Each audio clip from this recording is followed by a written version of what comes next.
soyez résignés, parce qu'il y en aura un troisième lien. Si, mettons, dans n'importe quel domaine, il y a 95% des études qui disent qu'il ne faut pas faire ça, je me dis, François, il le fera pas. Exact. Mais il ne faut pas écouter seulement les études des gens du plateau puis des artistes. Non, il faut écouter les études des scientifiques. Oui, les vrais scientifiques. Les vrais scientifiques. Les vrais scientifiques. Êtes-vous un vrai scientifique?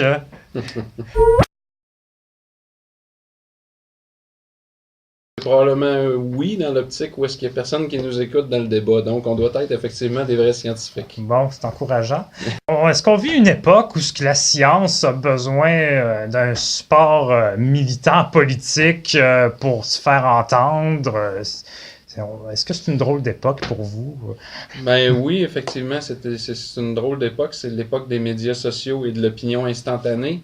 Et c'est un petit peu là, effectivement, qu'un scientifique, et c'est un petit peu plus difficile d'entrer dans le débat, dans l'optique où est-ce que, pour nous et pour la science, habituellement, c'est jamais tout blanc ou c'est jamais tout noir.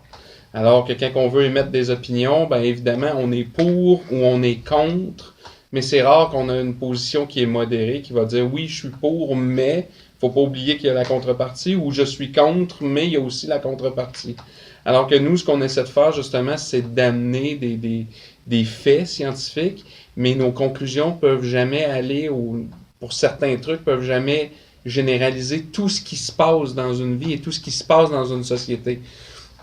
On va souvent découper un petit peu en petits morceaux pour essayer de traiter les morceaux plus en profondeur. Et évidemment, on ne peut pas se servir d'un morceau pour essayer de généraliser le tout. Donc, quand on vient avec nos conclusions, on dit, ben, on a trouvé que, mais à la lumière, et ça fait en sorte, sous hypothèse, que, et on a regardé telle chose, mais peut-être pas telle chose, et il y a des effets de rétroaction, il y a de l'interaction qui se fait, et ainsi de suite. Donc, avoir une réponse tranchée, noir ou blanc d'un côté de la science, c'est pas toujours si évident que ça. On est plus, disons, moins incertain, par exemple, sur le fait que ajouter de l'autoroute va régler le problème du trafic. Mais ça, on le voit dans la littérature, il y a pas beaucoup, pour pas dire pas d'études qui montrent que c'est effectivement le cas. Quand on ajoute des voies, quand on ajoute, ça règle la congestion routière. Et il y en a eu beaucoup d'études là-dessus. Il y en a eu beaucoup d'études là-dessus. Puis ce qu'on voit, en fait, c'est que c'est l'inverse. Ça règle pas le problème de congestion routière. La très grande majorité des études le confirment, l'allègement de la circulation dure très peu de temps. Et là, c'est là où est-ce que nous, on peut arriver à dire, ben, voici ce que la littérature scientifique dit, c'est-à-dire qu'ajouter des voies d'autoroute ou des ponts, ça ne règle pas le problème de congestion. Là où la littérature est moins claire, qu'est-ce que c'est la solution? Qu'est-ce que ça doit être? Par quoi ça doit passer? Ça, c'est pas totalement clair. Il y a plusieurs sujets qui sont amenés, il y a plusieurs trucs qui sont étudiés, mais est-ce qu'il y a une solution miracle? Ben, la réponse, c'est que pour citer une vieille pub à la télé, si ça existait, on l'aurait. On est dans un débat scientifique, mais en même temps, bon, c'est un débat très politique. Et vous savez, bon, des gens comme vous, ça s'occupe de données, ça s'occupe on installe des compteurs sur des routes pour compter le nombre de véhicules, on fait une analyse quantitative après. On n'est pas dans l'opinion, là. Non. Pourtant, on est dans une situation où ça se retrouve pratiquement au même niveau d'importance que l'opinion, ou même moins, j'oserais dire. Là. Ben, en fait, il y a plusieurs règles de décision, hein, puis c'est un petit peu le propre aussi de plusieurs champs d'expertise au niveau de la recherche universitaire. Un sociologue ne va pas nécessairement avoir les mêmes prémices qu'un économiste, qui ne va pas avoir les mêmes prémices qu'un anthropologue ou que n'importe qui. Donc, les règles de décision, l'optimum de la règle de décision, la politique, elle a aussi son optimum qui n'est pas économique, qui n'est pas environnemental et qui n'est pas social. Et pour eux, certaines décisions peuvent se justifier très bien d'un point de vue politique parce que c'est le but qu'ils recherchent. Donc, c'est peut-être d'essayer de créer une espèce d'aura puis essayer de gagner effectivement des élections.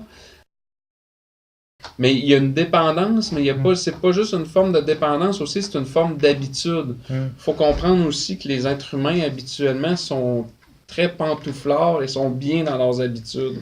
Donc, quand la principale habitude qu'on a depuis des années, voire la naissance, c'est de se tourner vers la voiture, ben c'est sûr que peu importe les arguments qu'on amène, on vient quand même bousculer des habitudes. Et ça, malheureusement, c'est humain de se braquer pour essayer de sortir de ne pas sortir de ces pantoufles. Est-ce qu'on surconsomme des routes? On consomme beaucoup de routes, oui. Est-ce qu'on surconsomme des routes? Il n'y a pas de tarification à l'usage à la base. Il n'y a pas de tarification, c'est ça. Donc, on consomme beaucoup de routes. Mais pourquoi on consomme beaucoup de routes? Ben, une des réponses, effectivement, c'est peut-être qu'on ne paie pas le juste prix. Et donc, c'est un petit peu l'argument économique aussi qui est amené pour essayer de dire, ben, la mesure des externalités, essayer de gérer les externalités.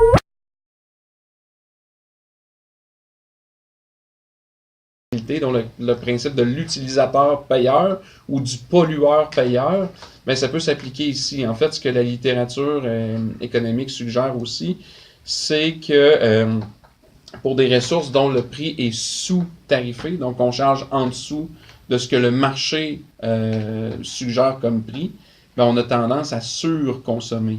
On peut voir des exemples, là c'est peut-être moins vrai un petit peu avec l'électricité parce que on paye grosso modo, mais il y a déjà été un bout de temps. Et il faut dire qu'en période de pointe, on ne paye pas exactement le prix coûtant. Le prix est modulé selon les périodes et de voilà. pointe. Exact. Et on pourrait faire la même chose avec les routes. On pourrait faire la même chose avec les routes. On pourrait faire la même chose avec plein de choses. C'est un peu l'idée de la bourse carbone aussi. Donc, essayer de faire en sorte que les entreprises qui émettent des polluants se conscientisent et fassent en sorte d'essayer de diminuer les polluants en justement leur chargeant le prix, ce que ça coûte au niveau de la société quand ils rejettent des polluants. C'est un peu comme le service Uber, quand il tarif plus élevé, quand son service est plus achalandé. C'est un peu le même principe. Quand on paye les immatriculations d'auto, là, puis son permis de conduire, est-ce qu'on paye vraiment le vrai prix que ça coûte pour construire et entretenir le réseau routier? Non. On est même pas un peu, là, c'est... Mais en fait, déjà, il faut se rendre compte d'une chose, c'est que ce qu'on verse comme pour nos plaques puis notre permis de conduire, c'est à la Société de l'assurance automobile. Mm-hmm. C'est pas la Société d'assurance automobile qui entretient les routes. C'est le ministère des Transports et c'est le gouvernement par le biais de son budget. Donc, ce que vous envoyez comme versement, ça sert notamment à plein de choses, comme à couvrir les primes qu'on verse à ceux qui ont été victimes d'accidents de la route et autres. Donc, ça en fait partie. Mais de dire que je paye mes plaques, donc je paye les autoroutes, c'est faux. Donc, on paye surtout ça par taxes et impôts, essentiellement. Clairement. Je suis pas quelqu'un qui est très spécialiste de la question, mais notamment, il y a des études qui disent que si on a plus de rapports humains, en fait, les relations sociales sont meilleures et ça augmente le climat, la qualité de vie et ces choses-là. C'est quelque chose qui existe, c'est une autre forme de critère. On peut y aller d'un critère environnemental, tout simplement, de se dire, pour déplacer 150 personnes, si on a besoin d'un véhicule versus 150 véhicules, les émissions qui sont émises, c'est pas exactement la même chose. Et donc, en termes aussi de consommation d'espace, si on met 150 véhicules sur une route versus si on met un seul véhicule, c'est pas la même consommation d'espace, c'est pas la même empreinte. Donc, il y a plusieurs règles de décision. L'économique en fait partie, on met beaucoup de l'avant certains arguments économiques, mais parfois on les met un peu mal de l'avant et c'est mis de façon un petit peu malhabile, comme si tout d'un coup le marché répondait efficacement à tout. Or, la théorie économique le reconnaît d'emblée quand il y a présence d'externalités. Le marché, c'est peut-être pas le meilleur mécanisme pour essayer de régler tous les problèmes, puisqu'il y a des externalités. Et la théorie économique est la première à l'admettre. Donc, si on essaie de pousser tout ça du revers de la main en disant « moi, je jase d'arguments économiques », c'est qu'on n'a pas exactement la totalité du portrait économique, puis le discours devient un peu biaisé quand même. Oui, on a peut-être souvent une fausse image de la science économique, en ce sens que, oui, on l'imagine souvent très à droite, on va dire, et très pro certaines politiques fiscales, certaines politiques de ci, de ça, mais il y a une diversité de points de vue dans la science économique. Mais en fait, ça dépend toujours dans quel contexte on travaille. C'est sûr que si on fait juste regarder certaines prémices sur la compétition, ben on sait que la compétition elle est bonne. Pourquoi? Parce qu'elle force les entreprises à innover, elle force à améliorer leur productivité pour baisser le prix qu'elles ont sur le marché et donc avantager le consommateur. Ceci dit, il y a des situations bien précises dans lesquelles la production génère des externalités et dans la théorie économique, c'est aussi reconnu qu'en présence d'externalités, on ne peut pas appliquer la théorie de concurrence pure et parfaite comme si les externalités n'existaient tout simplement pas. Est-ce que le troisième lien va entrer en concurrence avec le transport en commun? Est-ce que ces deux choses, le système autoroutier, le système de transport en commun, qui est bon de mettre en concurrence? C'est un pensez-y bien, parce que, en fait, actuellement, on s'entend... Je fais l'avocat du diable, là. Oui, mais actuellement, l'auto est en concurrence avec le transport en commun. Et ça a toujours été, et ça va continuer à être. Ceci dit, ce qui est un petit peu particulier, il peut y avoir une bonne combinaison, peut-être des deux, mais ce qui est un petit peu particulier, surtout dans le cas de Québec, c'est que il y a très peu d'alternatives. Le transport en commun n'est pas très bien développé. Fait que, tu sais, de dire aux gens, on vous donne le choix. On lui a pas donné des atouts pour être concurrentiel, là. Exact. Donc, et dire au monde, on vous donne le choix, alors qu'on met beaucoup d'investissements et d'infrastructures pour faciliter les déplacements en auto, mais qu'on ne touche pas du tout au transport en commun. C'est un petit peu biaisé quand même comme position. Est-ce qu'on peut vraiment dire qu'on a le choix? Est-ce qu'on peut vraiment dire qu'il y a une offre qui permettent à quelqu'un de substituer la voiture par le transport en commun, peu importe où il est dans l'espace?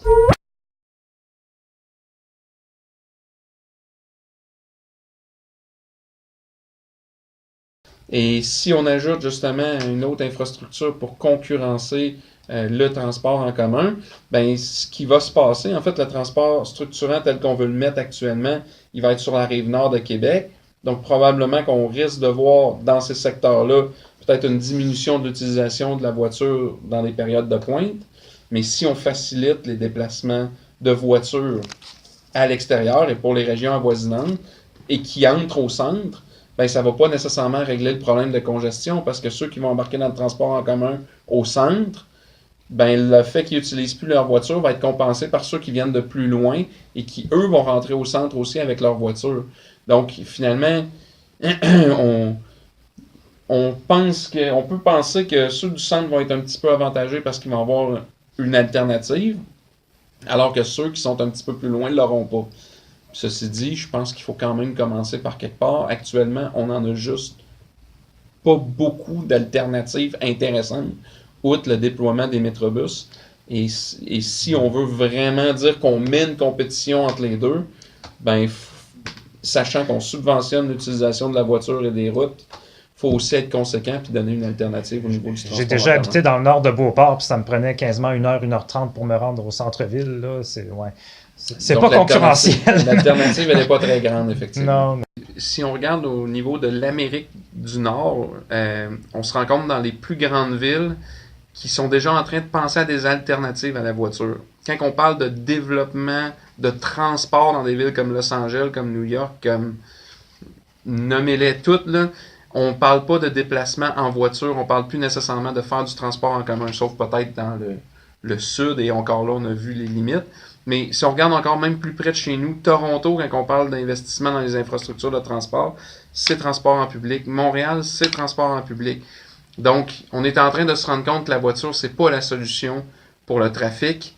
Et là, on est en train de se dire, ben à Québec, nous, on va quand même réussir là où tout le monde a échoué. Bon, on se souhaite bonne chance. Oui.